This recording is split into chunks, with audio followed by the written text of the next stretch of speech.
Seriously, stop throwing away your tomato seeds.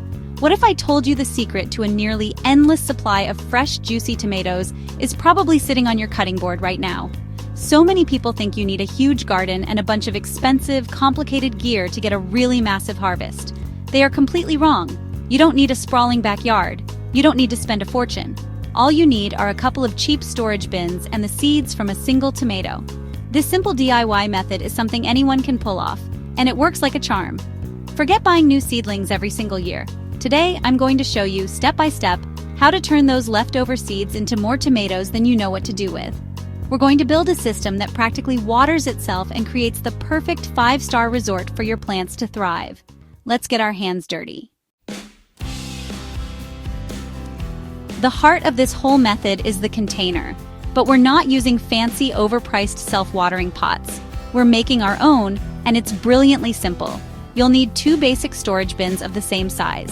One acts as a water tank, and the other holds the plant. This 2-part system is the key to keeping moisture stable, which is one of the most important things for growing happy tomatoes. First, grab one of your bins. This is the bottom piece, our reservoir. We need to give extra water a place to escape because if there's one thing tomatoes hate, it's having their roots drowning in stagnant water. That's how you get root rot, and it's a plant killer. So, drill a small hole about 1 inch up from the base. This little overflow drain is a must-do, so don't skip it. Now you can toss a layer of pebbles or small stones in the bottom. This adds some weight so it won't tip over and also helps with water distribution.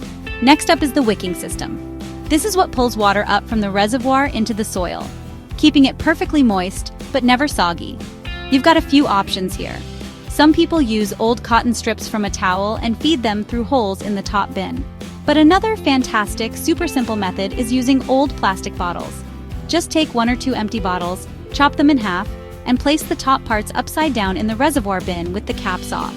These create little cones that hold the soil and act as a direct bridge to the water below. Now take your second bin. This is your plant's new home. Drill several drainage holes in the bottom. This lets the soil touch the wicking system and allows the roots to eventually grow down toward the water if they get thirsty. Place this bin right inside the reservoir bin. It should fit snugly, resting on your pebbles and wicking cones. What you've just built is a super efficient container that creates the perfect microenvironment for your tomato plant. It saves water, cuts down on how often you need to be out there with a hose, and gives you what I call a day's grace on those scorching hot days.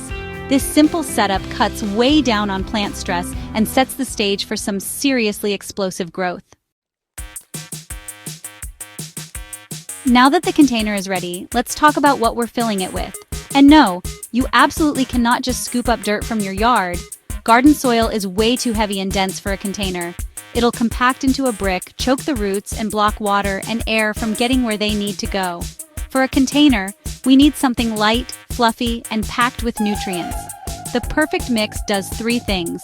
It holds moisture without turning into a swamp. It provides lots of air pockets for roots to breathe, and it offers a steady supply of food for our hungry tomato plants.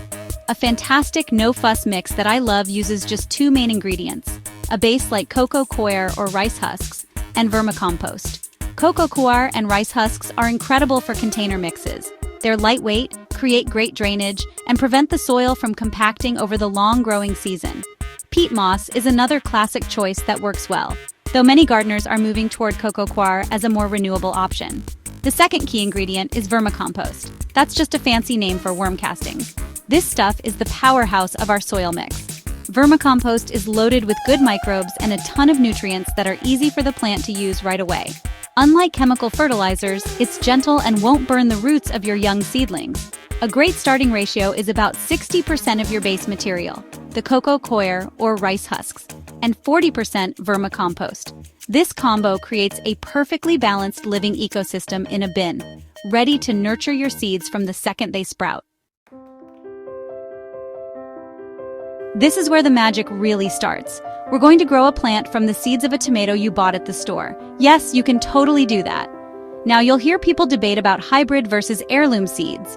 Most store-bought tomatoes are hybrids, which just means the tomatoes you grow might not be identical twins to the one you ate. But who cares? It's a free and fantastic way to get started, and you will still get a boatload of delicious tomatoes. First, pick a nice ripe tomato. Slice it open and scoop out some seeds. gel and all. You plant them just like this. But for even better results, it's smart to ferment them for a couple of days. Just put the seeds and gel in a small jar with a splash of water, cover it, and let it sit for 2 or 3 days. You might see a little mold form on top. That's actually good. This process breaks down the natural coating on the seeds that stops them from sprouting. After a few days, just skim off the gunk, rinse the seeds well, and lay them out on a paper towel to dry. Now, grab a small nursery pot or a seed tray filled with your fluffy soil mix. Don't plant the seeds too deep. About 1/4 inch is perfect. I like to plant 2 or 3 seeds per pot, just to guarantee at least one strong seedling pops up. Gently cover them with soil and give them a light misting from a spray bottle. We want it damp, not drenched. To create that humid, spa-like environment that seeds love, cover the pot. You can use a plastic dome or just slide the whole pot into a clear plastic bag. This traps warmth and moisture, creating a mini greenhouse that tells the seeds it's time to grow. Put it in a warm spot, but out of intense, direct sunlight. In about a week or so, you should see tiny green sprouts. Once they have their first set of true leaves, you can take the cover off. Let them grow until they're a few inches tall, and then comes the hard part.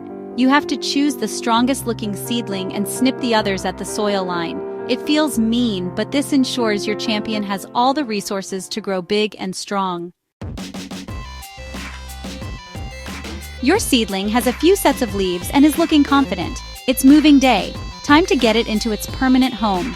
Our DIY bin. Fill the top bin with your soil mix, leaving a hole in the middle for the seedling's root ball. Gently slide the seedling out of its starter pot. If the roots are a bit tangled, carefully loosen them to encourage them to spread out. And here's a pro tip just for tomatoes. Plant them deep. Tomatoes are amazing. They can sprout new roots all along any part of their stem that's buried. So, pinch off the lowest set of leaves and plant that seedling deep, so the soil level is just below the next set of leaves. This simple trick creates a monster root system, which leads to a much stronger, more productive plant. Once it's in, give it a good watering. Now let's shift to maintenance. 2 things will make a huge difference in your final harvest: pruning and aerating. First, pruning. As your plant grows, snip off the lower branches, especially any that are touching the soil. These low-hanging leaves are a gateway for fungal diseases that splash up from the ground. Removing them also improves airflow, which is key to preventing problems. You also need to get rid of the suckers. These are the little shoots that pop up in the V between the main stem and a side branch. If you let them grow, they try to become whole new stems, turning your plant into a chaotic bush that wastes energy on leaves instead of fruit. By pinching off these suckers, you channel all that energy into making bigger, tastier tomatoes. Second, lightly fluff up the soil surface every week or 2. Just gently scratch the top inch with a hand rake or even an old fork. This breaks up any crust that forms and lets oxygen get down to the roots. Happy, oxygenated roots mean a happy, thriving plant. If you're already picturing the fresh tomatoes you're going to harvest and think this DIY method is as cool as I do, go ahead and hit that subscribe button and ring the bell. We're all about making gardening easy and incredibly rewarding for everyone, and you won't want to miss what we've got cooking up next. Your plant is settled in, you're pruning like a pro, and our bin system is keeping the watering consistent. Now for the final piece of the puzzle, feeding your plant. Tomatoes are hungry, hungry plants. Even with our awesome soil mix, they'll need a boost of fertilizer to really hit their peak, especially in a container. The trick is to fertilize based on the plant's stage of growth, because its needs change. In the beginning, for the first few weeks after transplanting, your plant is a teenager that craves nitrogen to build strong stems and lots of green leaves. A balanced liquid organic fertilizer, like fish emulsion or compost tea, is perfect for this stage. But as soon as you see the first flowers forming, it's time to change the menu. At this point, the plant needs less nitrogen and way more phosphorus and potassium. Phosphorus is for making lots of flowers and fruit, and potassium is for making those fruits taste amazing. Switch to a fertilizer made for tomatoes or flowering, often called a bloom booster. A great organic trick is to chop up banana peels and bury them in the top layer of soil for a natural potassium kick. Keep feeding your plant about every 2 weeks while it's flowering and making fruit. Consistent feeding, plus the consistent watering from our bin system, is the secret recipe for preventing problems and getting a non-stop amazing harvest. And of course, make sure your bin is getting at least 6 to 8 hours of direct sun a day. All the fertilizer in the world can't replace sunshine. And that's it. It really is that straightforward. We built a super effective, water-saving tomato machine out of simple storage bins. We mixed a rich, living soil to give our plants a running start. We learned how to turn a seed from a grocery store tomato into a monster plant. And we covered the simple care and feeding needed to guarantee a ridiculous harvest. This method proves you don't need a ton of space or money to grow your own food. All it takes is a little cleverness and understanding what your plants really need. You can create a tomato factory on a tiny balcony, a patio, or any sunny corner you've got. So please, next time you make a salad, don't throw away those seeds. Give this a try. I promise you will be blown away by the incredible amount of delicious homegrown tomatoes you can produce with your own two hands.